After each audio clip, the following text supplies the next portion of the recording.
स्पष्ट, जैसे झारखंड मुक्ति मोर्चा जैसा हम लोग चाहते हैं कि आदिवासियों का एक पहचान है वो पहचान बरकरार रहे और सुरक्षित रखने की गारंटी करता है। देश के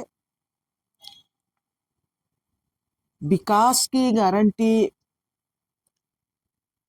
करता है और देश में अमन और चैन और बंधुत्व भी भारतीय संविधान ही स्थापित करता है। कांग्रेस पार्टी के नेतृत्व में जो संविधान सभा बना, और ये भी सब कोई को पता होना चाहिए कि इसके कांग्रेस पार्टी के अध्यक्ष महात्मा गांधी भी रहे हैं। और आज जब हम आप जो सवाल कर रहे हैं, तब सिर्फ आदिवासी समाज के हितों की नहीं, उनके अधिकारों की बात नहीं, लेकिन पूरे देश के हर जाति और धर्म के लिए भारत का संविधान कांग्रेस पार्टी के नेतृत्व में ही बना है। ग्राम सभा के 80% लोग अगर सहमति देंगे तभी जमीन का अधिग्रहण होगा किसी भी योजना के लिए।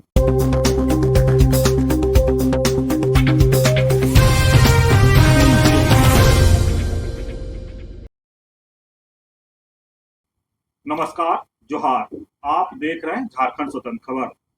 आज कांग्रेस का 140वां स्थापना दिवस मनाया जा रहा है।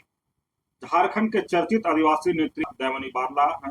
सवाल यह है कि क्या कांग्रेस आज भी आदिवासियों, संविधान और जल जंगल जमीन की लड़ाई की असली पार्टी बनी हुई है? हम दीदी से यही चीज जानते हैं। दीदी जोहार।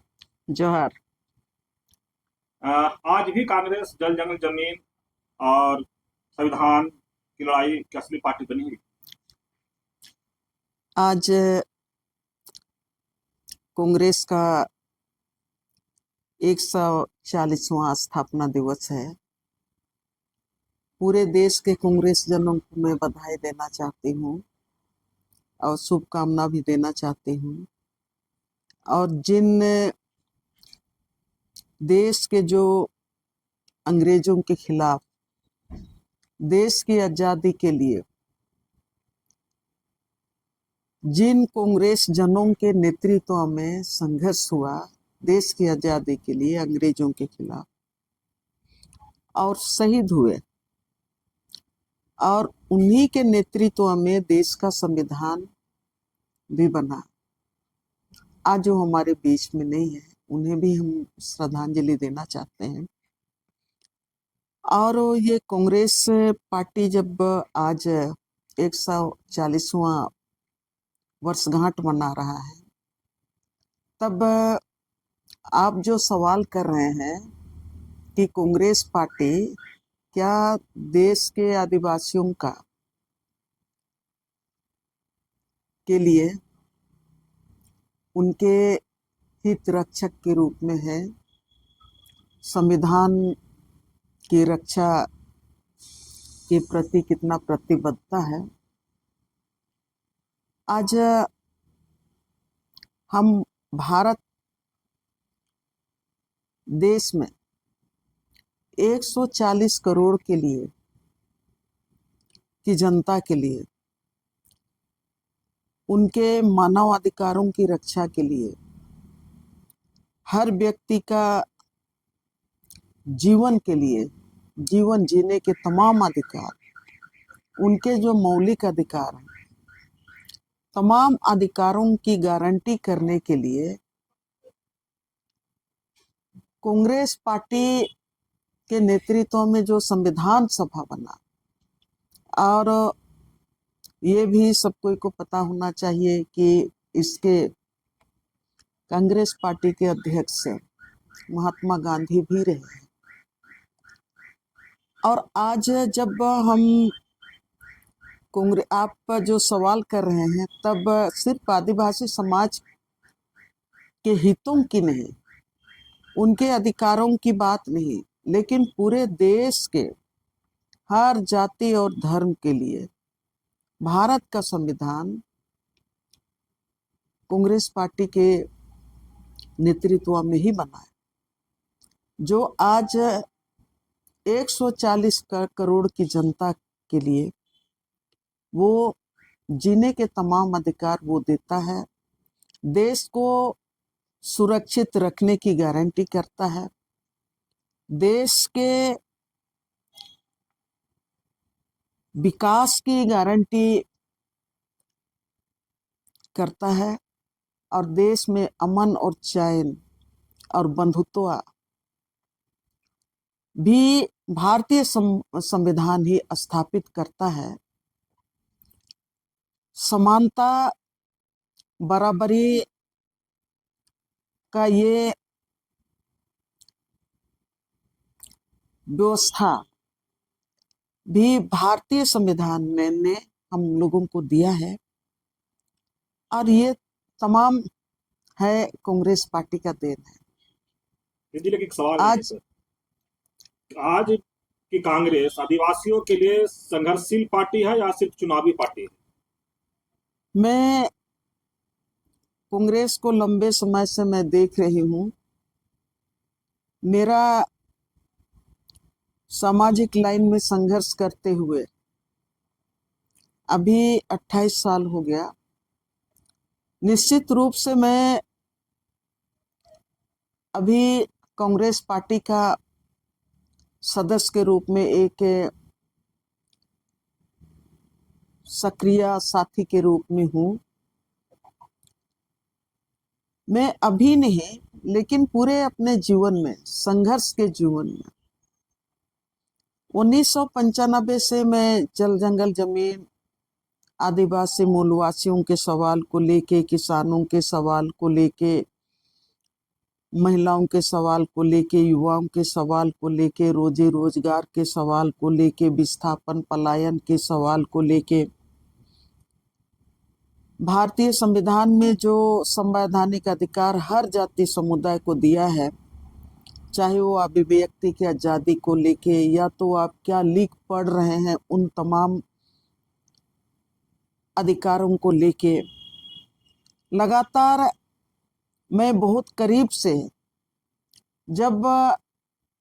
केंद्र में कांग्रेस की सरकार थी तब से मैं देखते आ रही हूँ कि हम लोग जो जन आंदोलन के लोग, हर आंदोलन हम लोगों ने 2014 के पहले तक की बात करेंगे तो हर लड़ाई हमने लड़ा है कांग्रेस पार्टी जब केंद्र में थी तभी। कोयलकारों की लड़ाई भी हम लोग लड़े, नेतरहाट की भी लड़ाई लड़े, आर्सेलरमित्तल के खिलाफ भी लड़े, नगरी का आंदोलन भी उसी समय लड़े हैं। और उसके समय ये तो मैं करीब से जिन आंदोलनों को देखी हूँ उसकी बात कर रही हूँ, लेकिन झारखंड अलग राज्य होने के बाद की भी बात हम करेंगे। 2014 तक आप उनको देखेंगे कि किस तरह से केंद्र में जब कांग्रेस की सरकार थी तो जनता के जो मूलभूत सवाल हैं, जनता के जो मूलभूत अधिकार हैं, उनके जो संवैधानिक अधिकार हैं, जिंदगी के जितने अधिकार हैं, उन अधिकारों को कांग्रेस पार्टी ने वो बाखूबी समीक्षा कर करके कि आदिवासी समाज, मूलवासी समाज, किसान समाज, युवाओं को की स्थिति आज क्या है देश में, और उनके जो संवैधानिक अधिकार जो भारतीय संविधान में प्रावधान है, वो अधिकार उनको मिल रहा है नहीं मिल रहा है, वो भी उसका समीक्षा करते हुए आप राज्य झारखंड अलग राज्य बनने के बाद की बात करेंगे तो आप देखेंगे कि कई कानून हम लोगों के सामने लाया गया। एक फॉरेस्ट राइट एक्ट लाया गया। फॉरेस्ट राइट एक्ट वो देश में जो भी जंगल में रहते हैं जिनका जीवन जंगल जंगल के क्षेत्र में जो मूल निवासी हैं, उन मूल निवासियों का, जहां पर उनका जल जंगल जमीन के साथ उनका जीविका है, उस जीविका निर्भर है, उस समाज को फॉरेस्ट एक्ट के तहत वो एक व्यक्तिगत रूप से इंडिविजुअल जमीन का दस्तावेज माने अधिकार पट्टा देने का काम किया। और उसके साथ ही आप सामुदायिक रूप में भी, जिसको कॉमन रूप से बोलते हैं, कॉमन सामुदायिक रूप में भी वो फॉरेस्ट एक्ट में प्रावधान किया कि इस समुदाय को सामुदायिक रूप में भी वन पट्टा दिया जाए। और फॉरेस्ट एक्ट के तहत 2006 में ही आप देखेंगे कि करप्शन को रोकने के लिए, देश में जो करप्शन है, जो भ्रष्टाचार है, उसको रोकने के लिए कांग्रेस की सरकार ने ही देश में सूचना का अधिकार अधिनियम 2006 को लेके आया। योजनाओं में पारदर्शिता, अधिकारियों के कामकाज में पारदर्शिता हो, और देश की आम जनता जो आपके लिए काम कर रही है, चाहे तो सरकारें कर रही हैं या तो जो भी माने काम हो रहा है, उसकी जानकारी हर एक जनता को होनी चाहिए। हर एक जनता उसको जानने के लिए हकदार है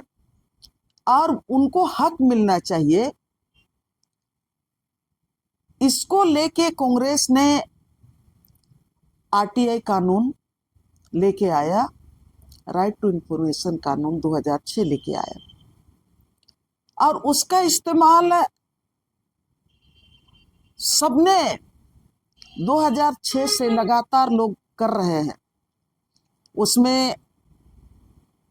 पारदर्शिता भी बहुत हद तक हर विभाग में लाने का कोशिश हुआ, इसलिए कि आरटीआई बड़ा बड़ा खुलासा किया।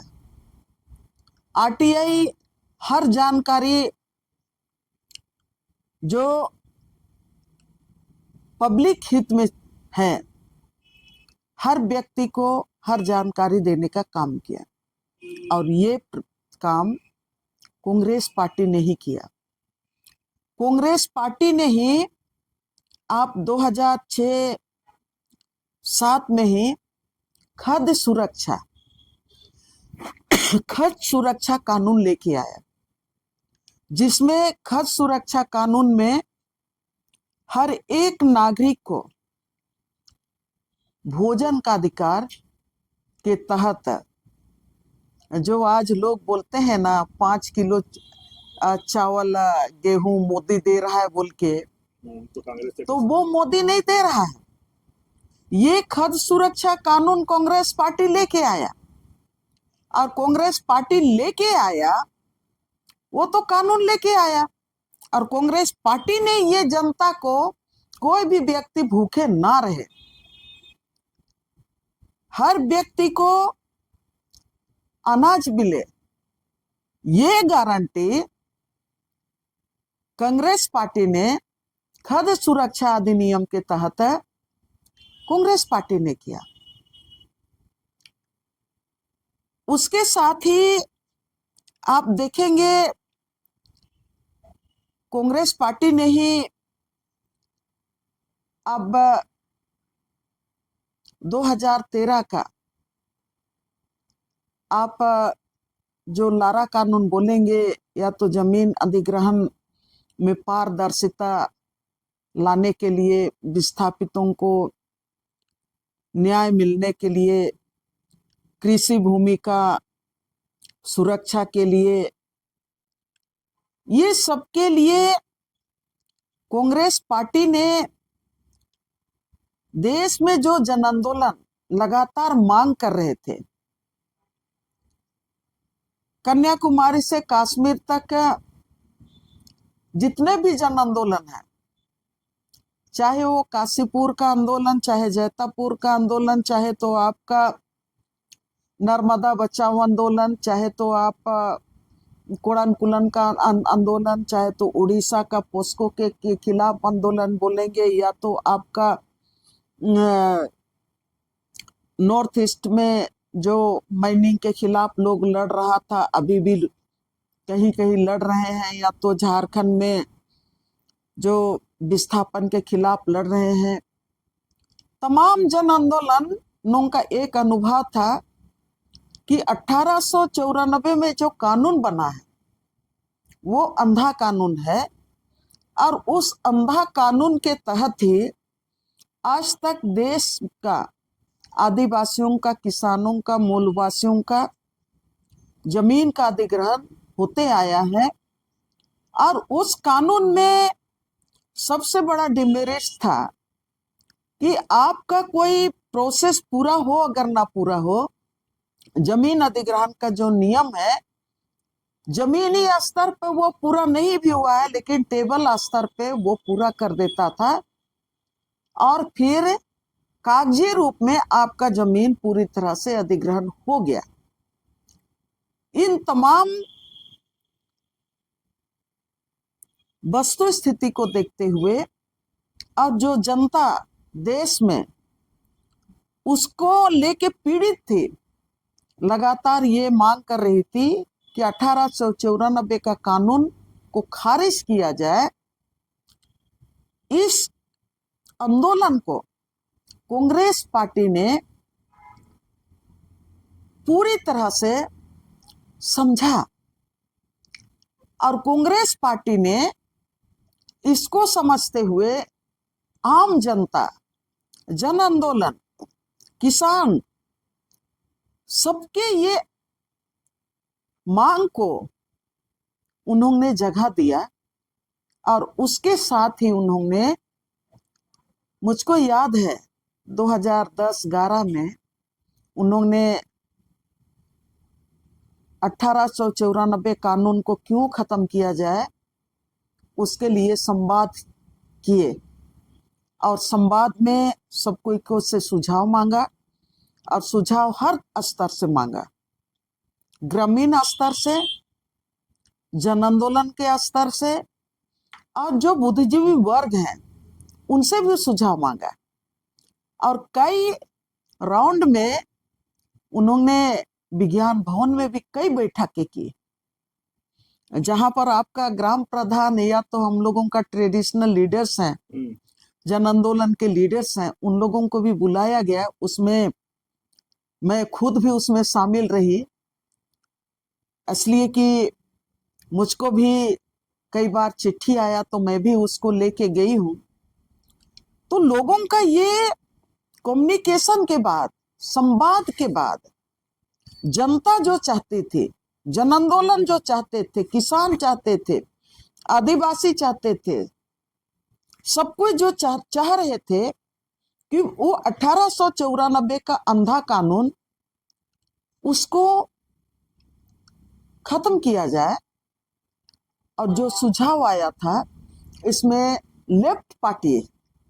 देश के लेफ्ट पार्टियों का भी बड़ा भूमिका रहा। लेफ्ट पार्टियों को भी कांग्रेस ने साथ लिया था, और कांग्रेस ने, मुझको याद है असली की बाद में जब बीजेपी की सरकार आई, तब जो सवालें उठ रही थी उस सवालों में तमाम चर्चा सामने आ रहा था।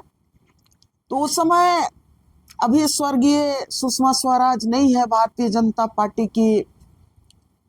बड़ी लीडर, उन लोग सारे लोगों से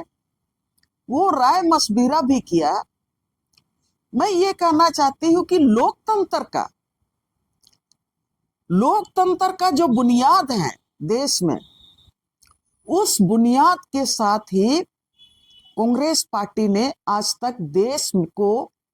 संचालित करने का, देश में नियम और कानून लाने का वो काम किया। तो भारतीय जनता पार्टी से भी वो सुझाव लिया और सबके सुझाव के आधार पर ही 2013 का जमीन अधिग्रहण कानून आया था। आपने सवाल किया क्या आदिवासियों का पेशा कानून या तो उनके हित की बात को ध्यान में रख के कांग्रेस पार्टी आज तक काम किया? निश्चित रूप से जब वो कानून जो बना 2013 का जो कानून बना, वो जो 2013 का कानून बना उसमें पेशा के जो मूल आत्मा है उनको आधार में रखा गया। आधार में किस तरह से रखा गया कि जमीन अधिग्रहण के पहले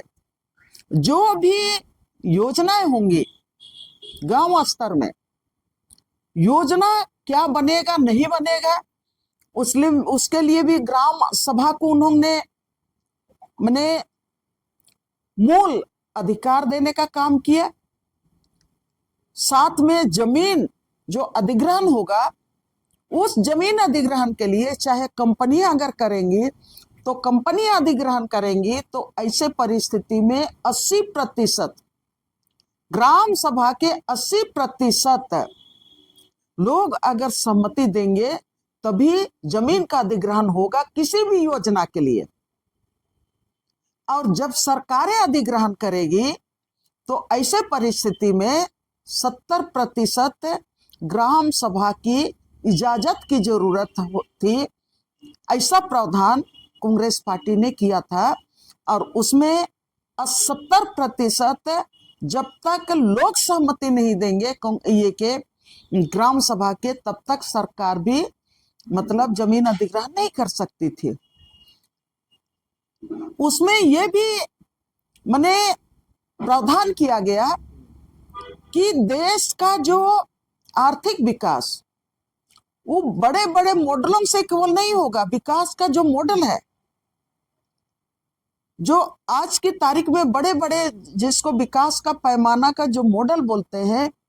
उससे केवल देश का विकास नहीं होगा, लेकिन देश का विकास यहाँ एग्रीकल्चर से भी होगा। और एग्रीकल्चर को विकसित करने के लिए, फूड सिक्योरिटी की गारंटी करने के लिए 2013 का कानून में विकास कार्यों में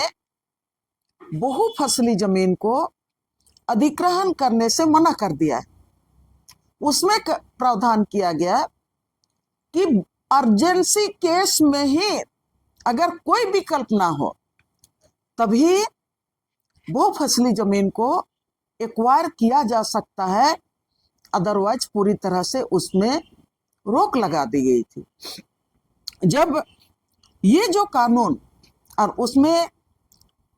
2013 का कानून में यह भी प्रावधान किया गया कि इसलिए कि पूरे देश के जो विस्थापितों की स्थिति है उसको देखते हुए कांग्रेस ने 2013 का कानून में प्रावधान किया कि जो चाहे तो सरकार चाहे तो कोई भी कंपनी जमीन अधिग्रहण करने के लिए किसान को अगर पैसा दे दिया है, किसान मुआवजा ले लिया है, उसके बाद 5 साल तक अगर उस जमीन को सरकार या तो कंपनी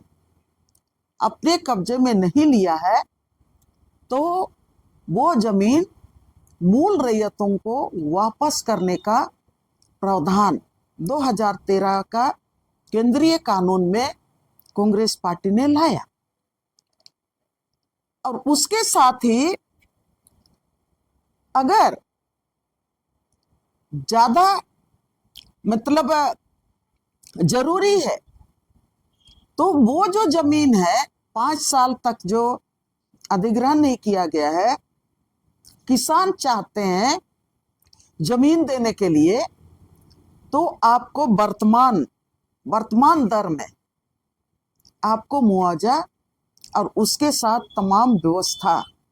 सुविधाएं आपको देने का प्रावधान 2013 का कानून में किया। तो आपने जो सवाल किया उस सवाल में आज मैं देखती हूं कि जो भी आज तक अगर देश का संविधान बचा है तो उसमें कांग्रेस पार्टी का बड़ा भूमिका है। कांग्रेस पार्टी ने ही तमाम, एक चीज मैं जरूर कहना चाहूंगी, आप देखेंगे पूरा अध्ययन करेंगे, आज पेशा की बात हम लोग करते हैं, पेशा भी लागू भी हुआ है, नियमावली बना है, पेशा भी जो की भी अगर बात हम लोग करते हैं तो 1996 में उस समय भी तो कांग्रेस सरकार ही सरकार के अंदर में थी और उन्हीं के काल में ये दिलीप सिंह भूरिया को ये जिम्मेवारी दी गई थी देश के आदिवासियों की स्थिति का अध्ययन करने के लिए। और दिलीप सिंह भूरिया की कमेटी ने पूरे आदिवासी बहुल इलाका में जाके उनके हक और अधिकार क्या है और उनके आधार पर वो उनको जीने का अधिकार मिल रहा है नहीं मिल रहा है, उनकी क्या स्थिति है, उसी के बाद ना दिलीप सिंह भूरिया की उनके टीम ने रिकमेंडेशन दिया और उसी के आधार पर 24 दिसंबर 1996 में आपका 73 अमेंडमेंट के तहत आपका देश के 10 राज्यों में पेशा कानून को पास किया गया। पेशा कानून को अधिकार दिया गया जिसमें 23 बड़े अधिकार दिए गए। कानून तो बना ना, कानून तो उसी समय आया और ये भी कांग्रेस के समय में ही। और संयोग ऐसा रहा कि आज अगर 2025 में झारखंड में पेशा नियमावली बना तो उसके लिए भी गठबंधन सरकार बधाई के पत्र हैं, धन्यवाद के पत्र हैं और उसमें कांग्रेस का भी महत्वपूर्ण भूमिका रहा। लगातार कांग्रेस झारखंड के प्रभारी के राजू साहब इसको लेके लगातार वो प्रयास किया, कई बैठक आयोजन हुआ सामाजिक संगठनों का, बुद्धिजीवी वर्ग का, अपने पार्टी के भीतर। उसके बाद आज की तारीख में पेशा नियमावली को कैबिनेट, हेमंत सोरेन की कैबिनेट ने उसमें मुहर लगाई। तो ये और एक बड़ी बात है, जब हम 2014 के बाद की स्थिति की बात करते हैं, आपने जो सवाल किया उसी सवाल का मैं जवाब दे रही हूं। पहले सभी लोग कहते थे कि हाँ, हम लोग भी बोलते थे कि हाँ, भारतीय जनता पार्टी और कांग्रेस में कोई अंतर नहीं है, ये बात हर कोई बोलता था। यहां तक कि कम्युनिस्ट लोग भी बोलते थे, आज भी कई लोग बोलते हैं, आज भी कई लोग बोलते हैं। लेकिन आज 2014 के बाद सब स्वीकार कर लिए कि भारतीय जनता पार्टी संघीय परिवार है, संघीय पार्टी है। वो पूरी तरह से आपका भारतीय जनता पार्टी आपका हिंदुत्व एजेंडे के साथ है, वो देश में कायम रहना चाहती है। आरएसएस का एजेंडा के साथ वो देश पर अपना सत्ता कायम रखना चाहती है और भारत के संविधान को पूरी तरह से खत्म करना चाहती है और अपना तानाशाह व्यवस्था के साथ ही इस देश में अडानी और अंबानी को बैठा के रखना चाहती है। इस देश की हर संपत्ति को अडानी और अंबानी के हाथ में गिरवी देना चाहती है और उसी के लिए 2014 के बाद अब पूरे देश में देखिए, जो संविधान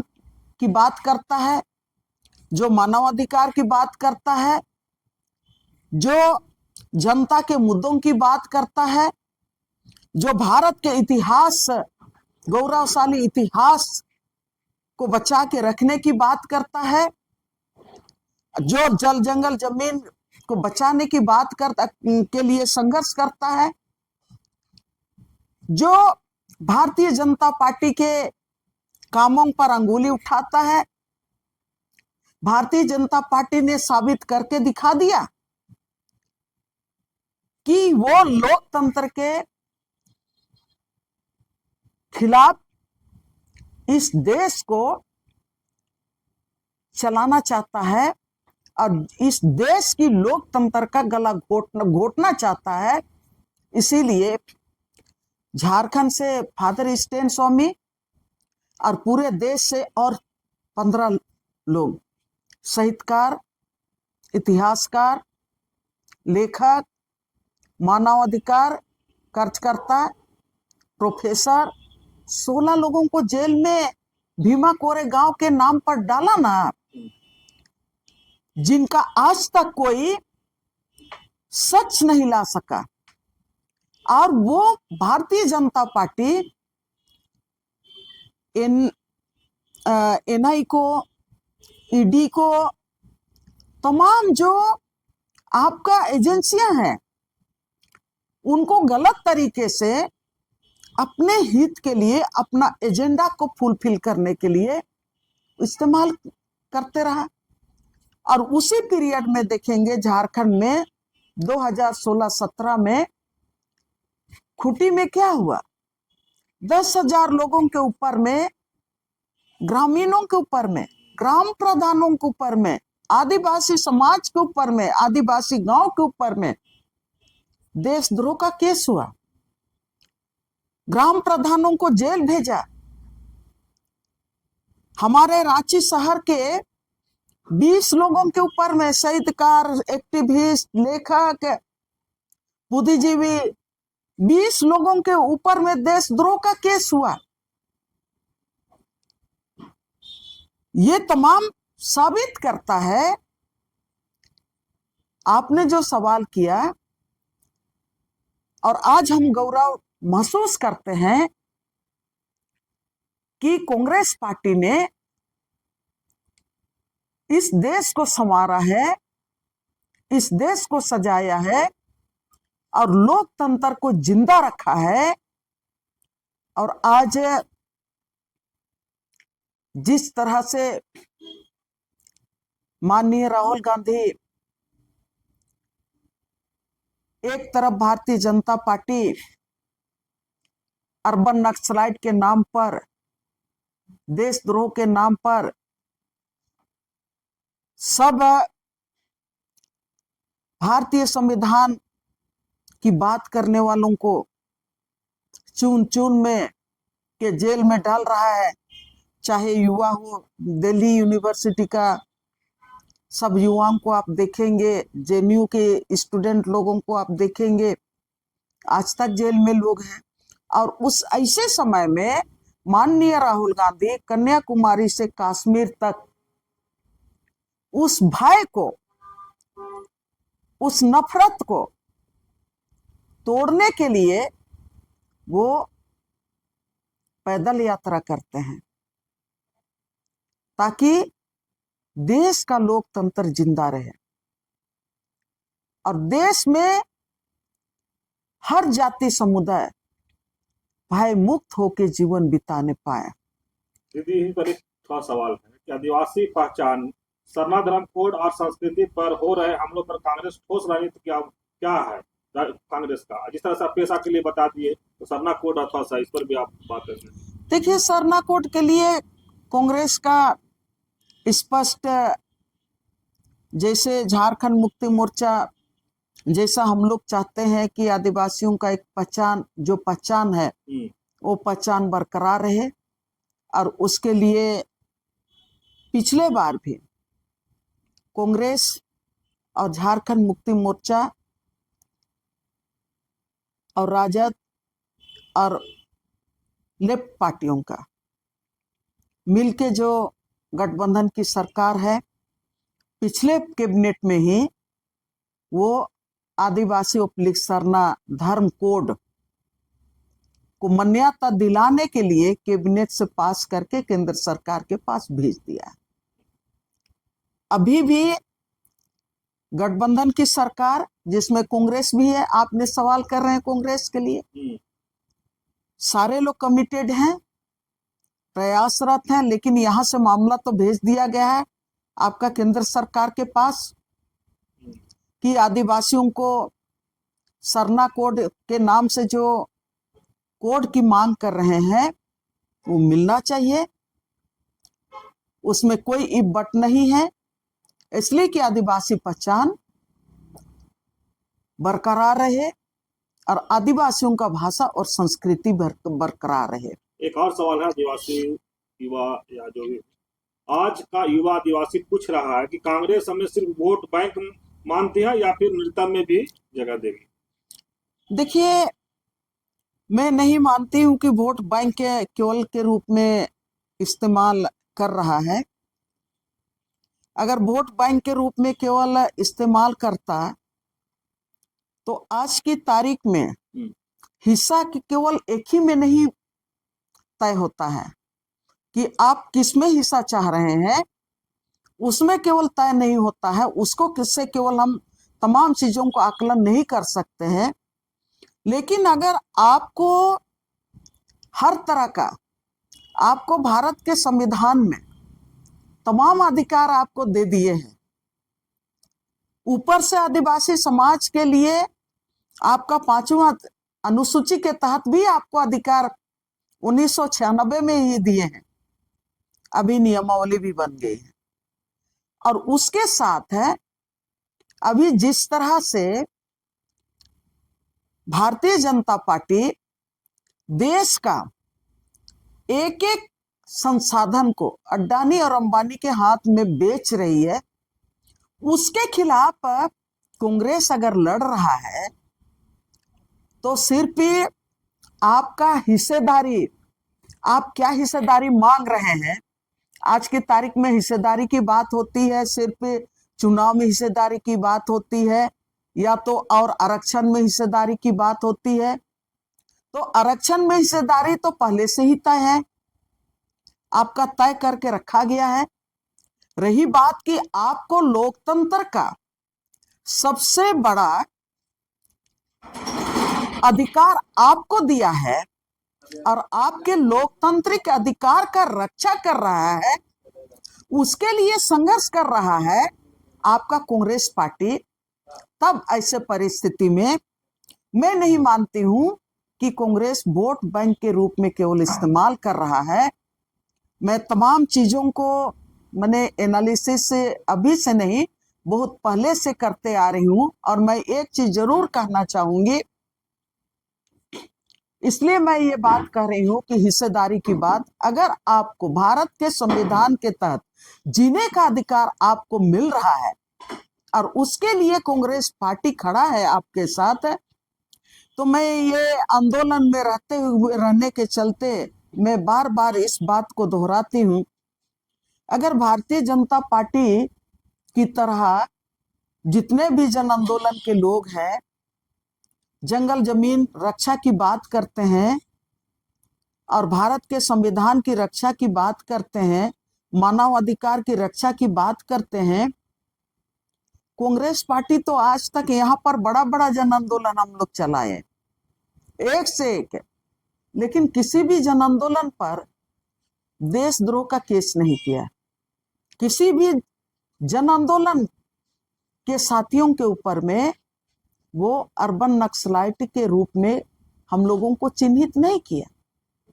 अगर ऐसा होता तो हमारा कोयलकारो आंदोलन, हमारा इतना पुराना आंदोलन है, अभी तक लोग 245-65 गांव को लड़के बचाने का काम किए हैं। भारतीय जनता पार्टी ने गोली चलाई कोयलकारो जन संगठन के ऊपर में, 8 लोग मर गए। लेकिन कांग्रेस के ने हम लोगों को आज तक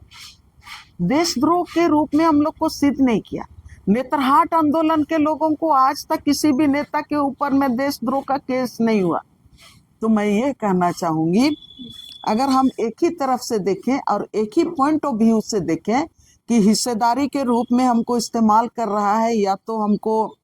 वोट बैंक के रूप में इस्तेमाल कर रहा है, एक ही चीज से हम आकलन नहीं कर सकते हैं। उसको आपको समग्रता में देखने की जरूरत है, और समग्रता में नहीं देखेंगे तब इसमें दिक्कत होगा। दिक्कत ये होगा कि हमें राजनीतिक जो चेतना है, राजनीतिक चेतना जो हम अपने सिद्धांत की राजनीति करते हैं, मूल्यों की राजनीति करते हैं, और अपने भारतीय संवैधानिक अधिकार के तहत इस राज्य के लोगों की राजनीति करना चाहते हैं, इस देश के लोगों की राजनीति करना चाहते हैं, तब ऐसे परिस्थिति में हम कहीं ना कहीं चूक हो जाएंगे। ये चूक जाएंगे, इसकी संभावना ज्यादा रहती है। इसीलिए मैं ये बात को कह रही हूं कि हम एक बिंदु से, एक मुद्दे से केवल हर चीज को ये नहीं आकलन कर सकते हैं कि ये हमारा वोट की राजनीति केवल कर रहा है या तो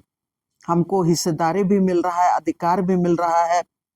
अधिकार तो मैंने गिनाया, जो मैंने अनुभव किया। भले दयामणि बारला को वो क्या अधिकार मिला नहीं मिला व्यक्तिगत, वो उसमें मैं नहीं जाती हूँ, लेकिन समाज को, राज को और देश को तो मिला ना, उसकी बात होनी चाहिए। इसलिए कि देश अभी खतरे में है। भारतीय जनता पार्टी सब चीज को खत्म करना चाहती है। ऐसे परिस्थिति में 140वां कांग्रेस का स्थापना दिवस में मैं सबको ऐसा आग्रह करना चाहूंगी कि सबको भारत के संविधान का हम लोग आदर करते हैं, और हम लोग भारत के संविधान को बचा पाएंगे जब हम लोग सही मायने में पूरा सोच समझ के साथ, हम लोग संवैधानिक मूल्यों के साथ राजनीतिक मूल्यों को भी हम आंकने का कोशिश करेंगे। और कौन सांप्रदायिक पार्टी है, कौन कंपनी राज को केवल लाना चाहती है, और कौन जन मुद्दों के साथ राजनीति करने वाला राजनीतिक पार्टी है, इन मूल्यों को हम लोगों को समझना पड़ेगा। और उसके साथ ही हम लोगों को, तब हम लोग इस देश को सुरक्षित रख पाएंगे। और कांग्रेस जनों को फिर से मैं धन्यवाद देना चाहती हूँ कि हर कोई हम लोग गौरवान्वित महसूस करते हैं। ऐसे पार्टी को हम लोगों को और मजबूत करना होगा। जब देश हमारा संकट में है, तब कांग्रेस पार्टी को हम लोगों को और मजबूत करना पड़ेगा। व्यक्तिगत लाभ को दरकिनार करना पड़ेगा, और देश हित को हम लोगों को सर्वोपरि रूप में देखने की जरूरत होगा। और उसी के साथ हम लोग पार्टी को और मजबूत करेंगे, तब ये देश बचेगा।